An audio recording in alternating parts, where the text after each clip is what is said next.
Today's GK programme में आपका स्वागत है। शुरुआत करेंगे पिछले सेशन के रिकैप से। पहला प्रश्न था, पन्ना बायोस्फीयर रिजर्व के संदर्भ में निम्नलिखित में से कौन सा यहाँ से कथन सही है या फिर है? 1. यह विंध्य पर्वत श्रृंखला में स्थित है। 2. यह यूनेस्को के world network of biosphere reserves यानी WNBR में शामिल है। 3. बेतवा नदी पन्ना बायोस्फीयर रिजर्व से होकर बहती है। नीचे दिए गए कूट का प्रयोग कर सही उत्तर चुनिए। इसका सही जवाब था केवल 1 और 2। अगला प्रश्न था, हाथ से मैला ढोने यानी मैनुअल स्कैवेंजिंग के संदर्भ में निम्नलिखित कथनों पर विचार कीजिए। 1. यह भारत में मौलिक अधिकारों के विपरीत है। 2. भारत में मैला ढोने वालों के रूप में लोगों के रोजगार पर प्रतिबंध लगा दिया गया है। उपरोक्त में से कौन सा यहाँ से कथन सही है या फिर है? इसका सही जवाब था दोनों 1 और 2। अगला प्रश्न था, पर्सनल डाटा प्रोटेक्शन यानी PDP बिल 2019 किस समिति की अनुशंसा पर लाया गया है? इसका सही जवाब था BN श्री कृष्णा समिति। अगला प्रश्न था, एप्लीकेशन प्रोग्रामिंग इंटरफेस यानी API के संदर्भ में निम्नलिखित में से कौन सा यहाँ से कथन सही है या फिर है? 1. ओपन सोर्स API सार्वजनिक रूप से उपभोक्ताओं तथा सॉफ्टवेयर डेवलपरों के लिए उपलब्ध है। 2. सभी वेब सेवाएं API हैं। 3. API प्रोटोकॉल किसी भी प्रोटोकॉल या डिजाइन शैली का प्रयोग कर सकते हैं। निम्नलिखित कूट का प्रयोग कर सही उत्तर चुनें। इसका सही जवाब था 1, 2 और 3। अगला प्रश्न था, कंट्रोल्ड एरियल डिलीवरी सिस्टम से संबंधित निम्नलिखित कथनों पर विचार करें। 1. Aerial delivery research and development establishment यानी ADRDE आगरा में स्थित है। 2. Controlled aerial delivery system flight प्रदर्शन ADRDE द्वारा किया गया, जो अटल इनोवेशन मिशन के तहत मनाए जाने वाले विभिन्न कार्यक्रमों का हिस्सा हैं। उपरोक्त में से कौन सा यहाँ से कथन सत्य है या फिर है? इसका सही जवाब था केवल 1। अगला प्रश्न था, गोवा मुक्ति दिवस के संबंध में निम्नलिखित कथनों पर विचार कीजिए। 1. गोवा मुक्ति दिवस 2021 की थीम गोवा @61 है। 2. डॉक्टर राम मनोहर लोहिया ने गोवा में क्रांति लाने में अहम भूमिका निभाई थी। उपरोक्त कथनों में से कौन सा यहाँ से सही है या फिर है? इसका सही जवाब था केवल 2। अगला प्रश्न था, काजीरंगा राष्ट्रीय उद्यान के संबंध में निम्नलिखित कथनों पर विचार कीजिए। 1. इसे 1985 में यूनेस्को द्वारा विश्व धरोहर स्थल और 2006 में टाइगर रिजर्व के रूप में घोषित किया गया था। 2. अल्बिनो हॉक डियर को हाल ही में पार्क के कोहोरा क्षेत्र में देखा गया था। उपरोक्त कथनों में से कौन सा यहाँ से सही है या फिर है? इसका सही जवाब था दोनों 1 और 2। अगला प्रश्न था, सहकारी समितियों के संबंध में निम्नलिखित कथनों पर विचार कीजिए। 1. आपसी सहायता और स्वयं सहायता सिद्धांतों पर आधारित सहकारी समिति बनाने के लिए कम से कम 15 वयस्क सदस्यों की जरूरत होती है। 2. भारत सरकार अधिनियम 1935 के तहत सहकारिता को प्रांतीय विषयों के रूप में माना जाता था। उपरोक्त कथनों में से कौन सा यहाँ से सही नहीं है या फिर है? इसका सही जवाब था केवल 1। अगला प्रश्न था, भारतीय नौसेना के मरमागांव के संबंध में निम्नलिखित कथनों पर विचार कीजिए। 1. यह P-15B वर्ग का पहला स्वदेशी स्टील्थ विध्वंसक है। 2. इसका नाम गोवा के बंदरगाह शहर के नाम पर रखा गया है। उपरोक्त कथनों में से कौन सा यहाँ से सही है या फिर है? इसका सही जवाब था केवल 2। अंतिम प्रश्न था, कोविड डेल्टा किट के संदर्भ में निम्नलिखित कथनों पर विचार कीजिए। 1. इसे ICMR द्वारा 100% संवेदनशीलता और विशिष्टता के साथ अप्रूव्ड किया गया है। 2. इसमें डेल्टा और ओमिक्रॉन के सभी प्रकारों में बारीकी से अंतर करने की क्षमता है। उपरोक्त कथनों में से कौन सा यहाँ से सही है या फिर है? इसका सही जवाब था दोनों 1 और 2। शुरुआत करते हैं आज के सेशन की। सबसे पहले देखेंगे अभ्यास प्रश्न। निम्नलिखित कथनों पर विचार कीजिए। 1. यह भारत का पहला धातु युग है। 2. पहिए से बने लाल और नारंगी रंग के मिट्टी के बर्तनों का प्रचलन था। 3. इनाम गांव और ऐरण महत्वपूर्ण स्थल हैं। उपरोक्त कथन प्राचीन इतिहास में निम्नलिखित में से किस कालखंड से सबसे अधिक संबंधित है? ताम्र पाषाण काल, नव पाषाण काल, पुरा पाषाण काल या फिर महापाषाण काल? इसका सही जवाब है ऑप्शन ए, ताम्र पाषाण काल। हाल ही में भारतीय पुरातत्व सर्वेक्षण यानी ASI ने मध्य भारत में ताम्र पाषाण काल से जुड़े 2 प्रमुख स्थलों का उत्खनन किया। ये स्थल हैं सागर जिले में स्थित ऐरण और जबलपुर जिले में स्थित तेवर। अब जान लेते हैं ताम्र पाषाण काल के बारे में। कई प्राचीन संस्कृतियां तांबे और पत्थर के औजारों के उपयोग पर आधारित थी। ऐसी संस्कृति को ताम्र पाषाण संस्कृति कहा जाता है। जैसा कि नाम से ही पता चलता है, ताम्र पाषाण यानी चालकोलिथिक काल, चालको यानी तांबा और लिथिक यानी पत्थर। इस काल के दौरान धातु और पत्थर दोनों का उपयोग दैनिक जीवन में उपकरणों के निर्माण के लिए किया जाता था। यह पहला धातु युग है। इस युग के दौरान तांबे और इसके मिश्र धातु कांस्य का उपयोग विभिन्न वस्तुओं के लिए किया जाता था। ताम्र पाषाण संस्कृति की विशेषता पहिए से बने लाल और नारंगी रंग के मिट्टी के बर्तन यानी मृद भांड थे। मालवा संस्कृति एक ताम्र पाषाण कालीन पुरातत्व संस्कृति थी, जो मध्य भारत के मालवा क्षेत्र और दक्कन प्रायद्वीप में महाराष्ट्र के कुछ हिस्सों में मौजूद थी। मालवा संस्कृति के स्थलों में दैमाबाद, इनाम गांव, कायथा, नागदा, विदिशा, ऐरण, मंदसौर और महेश्वर के पास नवदा टोली शामिल है। अतः विकल्प ए सही है। तो इस तरह इस प्रश्न का सही जवाब है ऑप्शन ए, ताम्र पाषाण काल। आज के सेशन का पहला प्रश्न है, श्रीनिवास रामानुजन के बारे में निम्नलिखित कथनों पर विचार कीजिए। 1. रामानुजन ऐसे पहले व्यक्ति थे जो ट्रिनिटी कॉलेज, कैम्ब्रिज यूनिवर्सिटी में फेलो के लिए चयनित हुए थे। 2. पाई की खोज उनकी सबसे बड़ी उपलब्धि थी। 3. श्रीनिवास रामानुजन की याद में भारत में हर वर्ष 22 दिसंबर को राष्ट्रीय गणित दिवस मनाया जाता है। उपरोक्त में से कौन सा यहाँ से कथन सत्य है या फिर है? केवल 1 और 2, केवल 2 और 3, केवल 3 या फिर 1, 2 और 3? इसका सही जवाब है ऑप्शन डी, 1, 2 और 3, यानी सभी कथन सत्य हैं। भारत में हर साल श्रीनिवास रामानुजन की याद में 22 दिसंबर को राष्ट्रीय गणित दिवस मनाया जाता है। अतः कथन 3 सही है। उनका जन्म 22 दिसंबर 1887 को हुआ था। उन्होंने पाई की खोज की थी, अतः कथन 2 सत्य है। उन्होंने पूर्ण संख्याओं के विभाजन, हाइपर ज्यामिति श्रृंखला और यूलर नियतांक यानी यूलर्स कांस्टेंट पर भी कार्य किया। रामानुजन ऐसे पहले व्यक्ति थे जो ट्रिनिटी कॉलेज, कैम्ब्रिज यूनिवर्सिटी में फेलो के लिए चयनित हुए थे। अतः कथन 1 सही है। तो इस तरह इस प्रश्न का सही जवाब है ऑप्शन डी, 1, 2 और 3। अगला प्रश्न है, राज्य निर्वाचन आयोग के संबंध में निम्नलिखित कथनों पर विचार कीजिए। 1. यह मुख्यतः जन प्रतिनिधित्व अधिनियम 1950 से शासित होता है।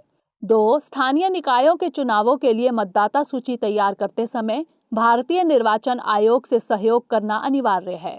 उपरोक्त में से कौन सा यहाँ से कथन सत्य है या फिर है? केवल 1, केवल 2, दोनों 1 और 2 या फिर ना तो 1 और ना ही 2? इसका सही जवाब है ऑप्शन डी, ना तो 1 और ना ही 2, यानी दोनों कथन असत्य हैं। संसद के दोनों सदनों द्वारा इलेक्शन लॉ संशोधन बिल 2021 पास किया गया है। यह वोटर आईडी कार्ड को आधार कार्ड से जोड़ने का प्रावधान करता है। प्रत्येक राज्य निर्वाचन आयोग राज्यों के अधिनियमों द्वारा शासित होते हैं। अतः कथन 1 असत्य है। कुछ राज्य भारतीय निर्वाचन आयोग की वोटर लिस्ट को ही अपने राज्य के स्थानीय निकाय के चुनावों में प्रयोग की अनुमति देते हैं। दूसरे शब्दों में, राज्य निर्वाचन आयोग भारतीय निर्वाचन आयोग की वोटर लिस्ट का प्रयोग कर अपने स्थानीय निकाय चुनावों के लिए वोटर लिस्ट तैयार करते हैं। कुछ राज्य स्वयं की वोटर लिस्ट तैयार करते हैं। इनमें प्रमुख है उत्तर प्रदेश, उत्तराखंड, ओडिशा, असम, मध्य प्रदेश, केरल, अरुणाचल प्रदेश, नागालैंड और केंद्र शासित प्रदेश जम्मू कश्मीर। राज्य निर्वाचन आयोग स्थानीय एवं पंचायत चुनावों की निगरानी कर सकता है। यह स्थानीय एवं पंचायतों के चुनावों के लिए वोटर लिस्ट बनाने के लिए स्वतंत्र है और इसके लिए इन्हें भारतीय निर्वाचन आयोग से सहयोग करना अनिवार्य नहीं है। अतः कथन 2 असत्य है। तो इस तरह इस प्रश्न का सही जवाब है ऑप्शन डी, ना तो 1 और ना ही 2। अगला प्रश्न है, निम्नलिखित कथनों पर विचार कीजिए। 1. नील नदी बुरुंडी में भूमध्य रेखा के उत्तर से निकलती है। 2. यह नदी चापाकार डेल्टा बनाती हुई भूमध्य सागर में गिरती है। 3. The grand Ethiopian renaissance dam यानी GERD नील नदी पर स्थित है। उपरोक्त में से कौन सा यहाँ से कथन सत्य है या फिर है?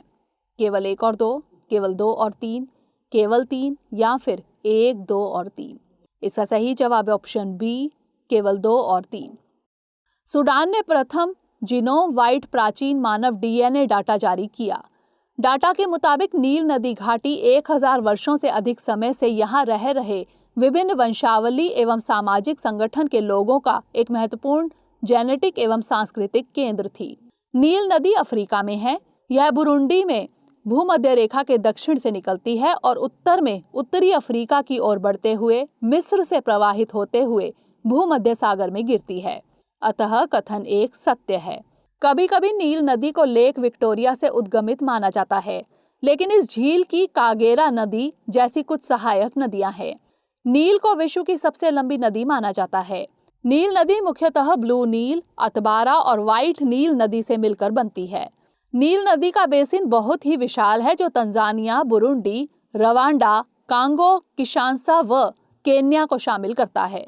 नील नदी चापाकार डेल्टा बनाती हुई भूमध्य सागर में गिरती है।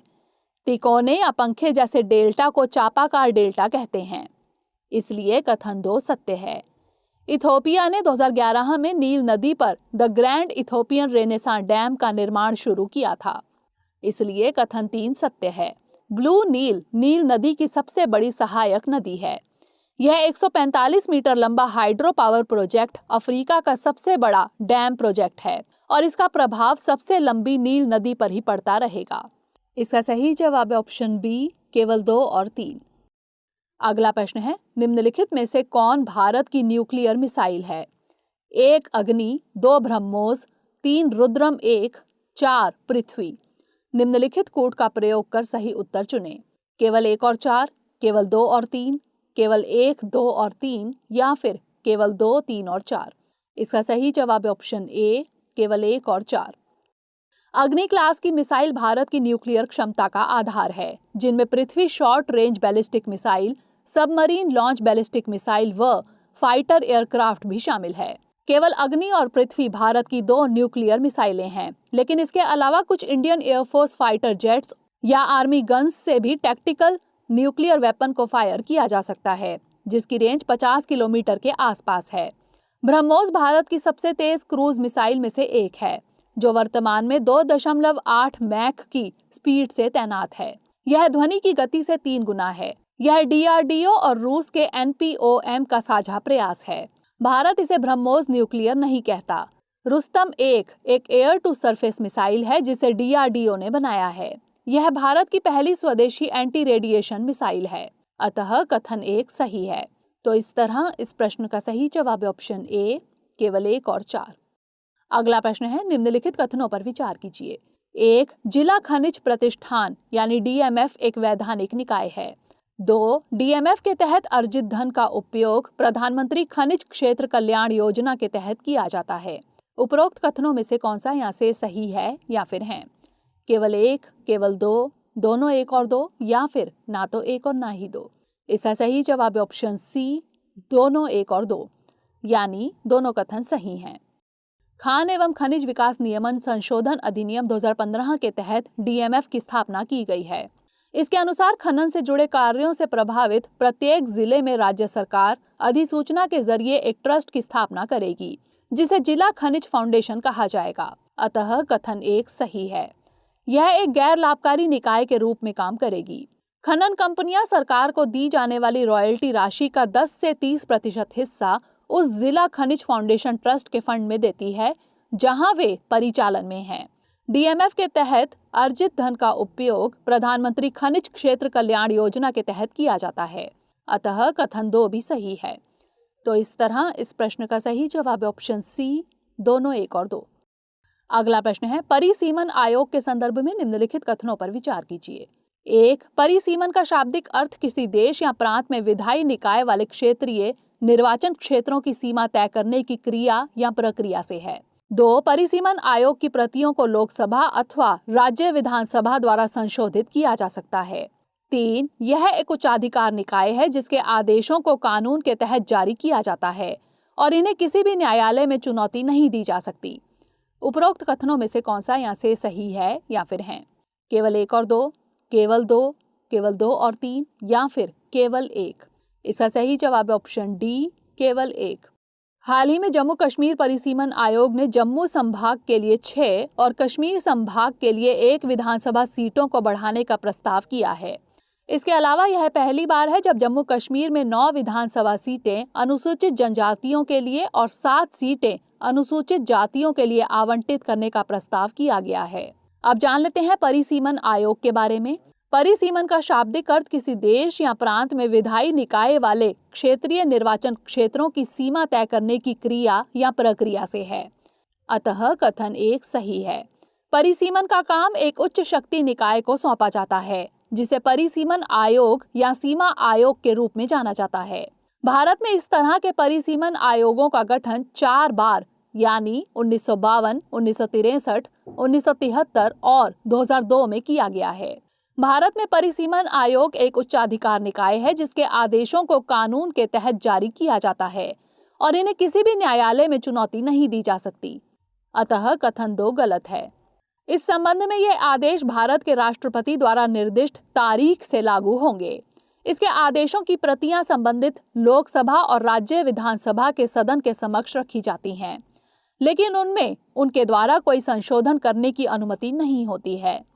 अतः कथन 3 भी गलत है। तो इस तरह इस प्रश्न का सही जवाब है ऑप्शन डी, केवल 1। अगला प्रश्न है, जीनोम के संदर्भ में निम्नलिखित कथनों पर विचार कीजिए। 1. मनुष्यों में 24 अलग अलग गुणसूत्र होते हैं। 2. जीनोम अनुक्रमण में एक जीनोम में mRNA न्यूक्लियोटाइड अथवा बेस के क्रम का पता लगाया जाता है। उपरोक्त कथनों में से कौन सा यहाँ से सही है या फिर है? केवल 1, केवल 2, दोनों 1 और 2 या फिर ना तो 1 और ना ही 2? इसका सही जवाब है ऑप्शन ए, केवल 1। ओमिक्रॉन के बढ़ते मामलों को देखते हुए दिल्ली के मुख्यमंत्री अरविंद केजरीवाल ने एक बड़ा निर्णय लिया है। अब सभी ओमिक्रॉन के सक्रिय मामलों को जीनोम सीक्वेंसिंग के लिए भेजा जाएगा। जान लेते हैं जीनोम सीक्वेंसिंग यानी जीनोम अनुक्रमण के बारे में। जीनोम अनुक्रमण में एक जीनोम में डीएनए न्यूक्लियोटाइड अथवा बेस के क्रम का पता लगाया जाता है। अतः कथन 2 सही नहीं है। एडेनिन, साइटोसिन, गुआनिन और थाइमीन का क्रम एक जीव का डीएनए बताते हैं। मनुष्यों में 24 अलग अलग तरह के गुणसूत्र होते हैं। 22 ऑटोसोमल गुणसूत्र और लिंग निर्धारण X और Y गुणसूत्र। इसलिए कथन 1 सही है। तो इस तरह इस प्रश्न का सही जवाब है ऑप्शन ए, केवल 1। अगला प्रश्न है, ईपीएफओ के संदर्भ में निम्नलिखित कथनों पर विचार कीजिए। 1. यह सामाजिक न्याय और अधिकारिता मंत्रालय के नियंत्रण में आता है। 2. यह एक वैधानिक निकाय है।